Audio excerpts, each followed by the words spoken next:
लेकिन फिर मतलब तो यही निकलता है ना कि गरीब का तो इलाज ही फिर नहीं होगा, ठीक है ना। अगर पैसे उसके पास नहीं है तो फिर वो जाए कहाँ बेचारा। हाँ, अब देखें, अब आती है स्टेट की जिम्मेदारी ना। जो वेलफेयर स्टेट्स होती है ना, बुनियादी जिम्मेदारी देखें, हेल्थ और एजुकेशन, ये दो बुनियादी चीज़ें जो स्टेट की जिम्मेदारी होती है, फ्री ऑफ कॉस्ट हर बंदे तक पहुंचानी होती हैं। ये दो सहूलतें, एक एजुकेशन, दूसरा हेल्थ। अब हमारा मसला ये है कि हम जो थर्ड वर्ल्ड कंट्रीज़ के लोग हैं, हमारी ये स्टेट रिस्पॉन्सिबिलिटीज़ पूरी नहीं करती। हमारी स्टेट वेलफेयर स्टेट तो है नहीं। तो आपकी बात बिल्कुल बजा है कि ये स्टेट की जिम्मेदारी है, लेकिन अगर स्टेट ये जिम्मेदारी पूरी नहीं करेगी तो फिर उसका रिजल्ट क्या होता है, फिर आपका स्टेट के साथ जो आपकी बॉन्डिंग है, जो कनेक्शन है, वो टूट जाता है स्टेट के साथ। क्योंकि जब आपकी state as a mother, as a माँ, जब आपका ख्याल नहीं रखेगी तो फिर आप क्या करते हैं, आपका जो स्टेट के साथ जो बॉन्डिंग होती है ना, वो बॉन्डिंग कमज़ोर पड़ जाती है। फिर आप इंडिविजुअलिज्म की तरफ चले जाते हैं। फिर आपका जो इज्तिमाइयत ख़त्म हो जाती है आपके अंदर से, फिर आपके अंदर से कौमियत ख़त्म हो जाती है, कौमियत वाला कॉन्सेप्ट ख़त्म हो जाता है। फिर आपके अंदर से जो हुब्बुल वतनी है वो आहिस्ता आहिस्ता कम होती जाती है। वजह क्या है, क्योंकि ये रेसिप्रोकल सिस्टम है ना। आप जो ट्रांसमिट कर रहे हैं स्टेट की तरफ, अगर स्टेट आपकी तरफ वही ट्रांसमिट नहीं कर रही तो फिर वो ब्लॉकेज हो जाती है। ब्लॉकेज हो जाती है तो फिर वो ताल्लुक़ कमज़ोर हो जाता है। तो यही तो हमारे जैसे मुल्कों में क्या होता है, यही तो मसला है ना कि हमारा स्टेट के साथ ताल्लुक़ कमज़ोर हो गया हुआ है। हम इनफरादियत की तरफ चले गए हैं। इज्तिमाइयत वाला कॉन्सेप्ट नहीं रहा हमारे अंदर, कौम होने वाला कॉन्सेप्ट नहीं रहा हमारे अंदर। और उसकी जो वजूहत हैं, जो रीज़न्स हैं, वन ऑफ द रीज़न यही है कि हमारी जो है ना स्टेट की तरफ से वो टू वे ट्रैफिक वाला सिस्टम खत्म हो गया। सर बात ये है कि फिर स्टेट की भी थोड़ी मजबूरियां हैं ना, उनकी भी लिमिटेशंस हैं ना।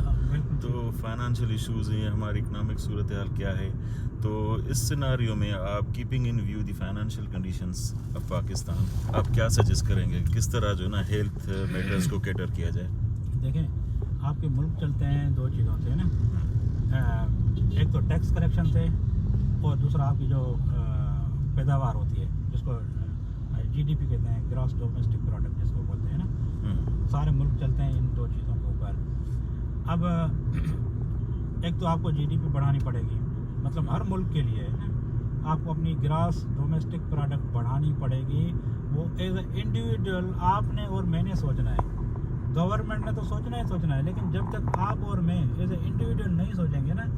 देखिए, ग्रॉस डोमेस्टिक प्रोडक्ट का मतलब ही यही होता है कि हर बंदे ने काम करना है, हर बंदे ने उसमें अपना शेयर डालना है, हिस्सा डालना है अपना, आपकी जो GDP है उसको बढ़ाने में। अच्छा, हम लोग क्या करते हैं कि हमें इन चीज़ों का पता ही नहीं है। एक तो वही वाली बात, इलिटरेसी, हमें पता ही नहीं है कि GDP कैसे बढ़ाई जाती है। अच्छा, अभी काफ़ी लोग ये कहते हैं कि सही मैं गरीब हूँ। अच्छा भाई, गरीब हो तो तुम काम क्यों नहीं करते हो? कहते हैं सही मेरे पास काम ही नहीं है। अच्छा भाई, काम नहीं है तो तुम जो गांव गोटों में, हमारी तो 60-70% आबादी रूरल एरियाज में रहती है ना।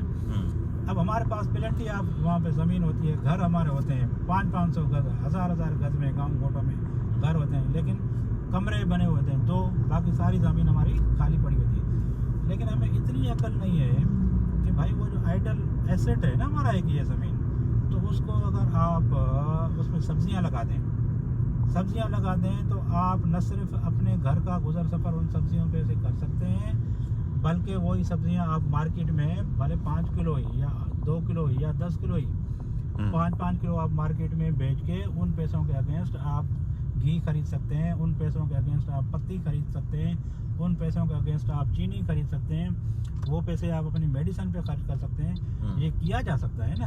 अब 70% पॉपुलेशन आपके रूरल एरियाज में रहती है, हमें पता ही नहीं है कि ये इतना बड़ा एसेट है हमारे पास, जो ज़मीन हमारे पास पड़ी है, तो उसको यूटिलाइज करो भाई। पानी हमारे वहाँ सबसॉइल वाटर भी मीठा होता है, ज़मीन का पानी भी मीठा होता है, ख़र्चा भी कुछ नहीं है। आप जो है 500 गज आपके पास जो ज़मीन पड़ी है आइडल, हर बंदे के पास 400 गज, 300 गज, 1000 गज, उस पर आप सब्जियां लगाना शुरू कर दें। आहिस्ता आहिस्ता वो आपके घर का भी मतलब सब्जियां आपको भी मिलती रहेंगी और इर्द गिर्द मार्केट में भी। तो इससे क्या होगा भले आपने जीडीपी में 100 रुपये कंट्रीब्यूट किए, लेकिन भाई 25 करोड़ लोग हैं हम, अगर 10 करोड़ लोग भी इसमें लग जाएंगे तो 100 रुपये के हिसाब से 10 अरब रुपये बनते हैं। तो मतलब 10 अरब रुपये एक्स्ट्रा जीडीपी में शामिल हो गए ना। अच्छा। कुछ ना करने से, मतलब एक छोटी सी एक्सरसाइज है, उस छोटी सी एक्सरसाइज करने से आपके घर में भी खुशहाली आ सकती है और मुल्क के लिए भी बेहतरी आ सकती है। नंबर 1। नंबर 2, हम रूरल एरिया से ताल्लुक़ रखते हैं। नंबर 2, आप ये जो इमरान खान ने कॉन्सेप्ट दिया था मुर्गियाँ पालने वाला, ये अच्छा कॉन्सेप्ट था, हालांकि इसका मजाक उड़ाया गया, लेकिन अच्छा कॉन्सेप्ट था। आप मुर्गियाँ पालें, मुर्गियाँ रखें और फिर वो अंडे आपको मुफ्त में मिला करेंगे, फिर उन मुर्गियों के बच्चे पैदा होंगे आपको। मतलब ये भी एक जीडीपी में कंट्रीब्यूशन का एक अच्छा तरीका है, अच्छा सोर्स है ना। फिर आप लाइव स्टॉक में आ जाएं, लाइव स्टॉक रखें, चारा तो आपके पास मुफ्त का होता है, पानी आपके पास मुफ्त का होता है, मौसम आपके पास, दरख्त गाँव कोटों में बहुत ज़्यादा होते हैं, दरख्त के नीचे बांध दिए आपने अपना लाइव स्टॉक, बकरियाँ रखें, गाय रखें, भैंसे रखें, एक एक करके रखें। भाई चले नहीं है, पैसे नहीं है ना आपके पास, आप 5,000 रुपये का एक बकरी का बच्चा ले आएँ, 5,000 रुपये का बकरी का बच्चा ले आए, वो 6 महीने में, 8 महीने में, 2 साल में बड़ा होगा, फिर बच्चा देगा। तो ऐसा ऐसा मतलब ये एक एक्टिविटी है ना। तो खैर इस पूरा स्टोरी बताने का मकसद ये है कि आप कोशिश करें as a individual, as a citizen, कि आप जीडीपी में अपना कंट्रीब्यूट करें, जीडीपी को बढ़ाने में अपना कंट्रीब्यूशन करें। जब तक हम पूरा सारे लोग इसमें नहीं कोशिश करेंगे, तब तक हमारी जीडीपी नहीं बढ़ेगी। अच्छा, जीडीपी बढ़ती है तो फिर आपके टैक्सेस भी बढ़ते हैं। अब ये टैक्सेस जाते हैं गवर्नमेंट को, अब गवर्नमेंट को टैक्सेस चले गए, अब शुरू होती है रिस्पॉन्सिबिलिटी गवर्नमेंट की, कि एक तो वो जो रेवेन्यू कलेक्शन होती है in the form of taxes, उसका जो यूटिलाइजेशन उसकी जो होनी चाहिए वो बेहतरीन प्रॉपर यूटिलाइजेशन होनी चाहिए उसकी, नंबर 1। नंबर 2, उसमें कोई करप्शन नहीं होनी चाहिए, उसमें कोई 2 नंबरी नहीं होनी चाहिए। उन फंड्स को प्रॉपर यूटिलाइज करें और प्रायोरिटाइज करें हेल्थ को, प्रायोरिटाइज करें एजुकेशन को, उसके बाद आप प्रायोरिटाइज करें अपने इंफ्रास्ट्रक्चर को। इंफ्रास्ट्रक्चर बेहतर करेंगे तो आपके पास लॉ एंड ऑर्डर, तो फिर आपके पास बाहर से भी इन्वेस्टमेंट आएगी और आपका मुल्क तरक्की करेगा। तो जब तक ये नहीं होगा ना सर, जो आपने क्वेश्चन किया कि गवर्नमेंट की भी तो कुछ रिस्पॉन्सिबिलिटी, बिल्कुल गवर्नमेंट की रिस्पॉन्सिबिलिटी यहाँ से ज़रूर शुरू होती है। तो गवर्नमेंट को ये चाहिए, उनका अपना रोल है कि उन जो रेवेन्यू कलेक्ट होता है, जो फंड्स कलेक्ट होते हैं, उसका प्रॉपर यूटिलाइजेशन होना चाहिए। और हमारा as a public, as a citizen of Pakistan, हमारा ये फ़र्ज़ बनता है कि हम इस मुल्क की जीडीपी बढ़ाने में इसमें अपना रोल प्ले करें, इसमें अपनी कंट्रीब्यूशन डालें। और फिर जब ये 2 वे ट्रैफिक शुरू हो जाएगी तो फिर आपका और स्टेट के बॉन्डिंग भी स्ट्रांग होना शुरू हो जाएगी। फिर आप सेटिस्फाई, ये डिप्रेशन है, आप देखते हैं ना सारा दिन रोड पे कितना डिप्रेशन, लोग कोई यहाँ से घुस रहा है, कोई वहाँ से घुस रहा है, इसकी क्या वजह है? डिप्रेशन है ना। इन्होंने कोई काम नहीं करना, they have nothing to do. मतलब ये नहीं है कि ये लोग जो इतना जल्दी में कि इनकी कोई मीटिंग्स है या इनके कोई धंधे चल रहे हैं या इनकी कोई फैक्ट्रियाँ चल रही हैं या मिले, कुछ भी नहीं है भाई, बात जल्दी है। इन्होंने जाके वहाँ कहीं पे बैठना है, बैठ के चाय पीनी है, गप्पे लगाने, कुछ नहीं करना। लेकिन ये जो जल्दबाजी है ना हर बंदे को, इसकी मेन वजह है डिप्रेशन। हम डिप्रेस्ड हैं एज अ नेशन।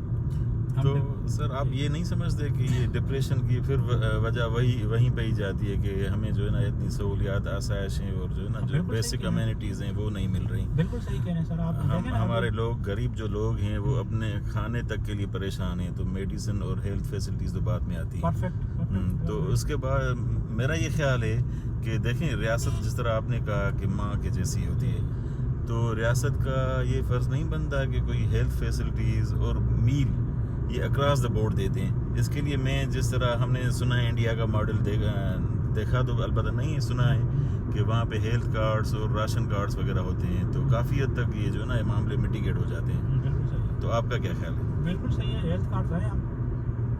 हम मतलब अभी केपीके में तो पहले पीटीआई के दौर में शुरू हुआ था, अब शायद केपीके के जो सीएम बने नए, उन्होंने शायद उसको फिर से अलाइव कर दिया, एक्टिव कर दिया है। हेल्थ कार्ड ये सब चीज़ें सही हैं, वो होते हैं पूरी दुनिया में। अमेरिका में भी इंश्योरेंस कार्ड ही होते हैं ना, वेस्ट में, यूएस में आप चले जाएंगे तो भी हेल्थ इंश्योरेंस कार्ड, वो इंश्योरेंस के पैसों से वो पैसे कट जाते हैं, लेकिन कार्ड्स होते हैं हेल्थ कार्ड। ये अपनी आपकी बात बिल्कुल सही है, ये होना चाहिए। लेकिन ये भाई सब तब हो सकेगा जब गवर्नमेंट के पास इतना सफिशिएंट पैसा मौजूद होगा। अभी वो उस दिन हमारे प्राइम मिनिस्टर साहब कह रहे हैं कि साईं वो हम जो चाय पी रहे हैं ना, ये भी कर्ज़ों के पैसे से पी रहे हैं। तो भाई जब आपके मुल्क की ये हालत होगी कि आप कर्ज़े पे तो फिर नहीं ये अफोर्ड कर सकते हैं ना। तो सबसे पहले सर ये इन चीज़ों का हमें ख्याल रखना चाहिए कि जब तक हर बंदा नहीं सोचेगा ना, अब देखें ये ट्रैफिक स्टक हो गया, ये क्या कोई सेंस नहीं है ना। अगर देखे 2 सेकंड वहाँ रुक जाता, इसको पता है कि आगे सामने रोड बंद है, उसके बावजूद भी ये ब्लॉक कर दिया ना पूरा रोड। कितने लोगों को ये सेंस नहीं है ना, मतलब ये ख्याल ही नहीं है ना हमारे अंदर।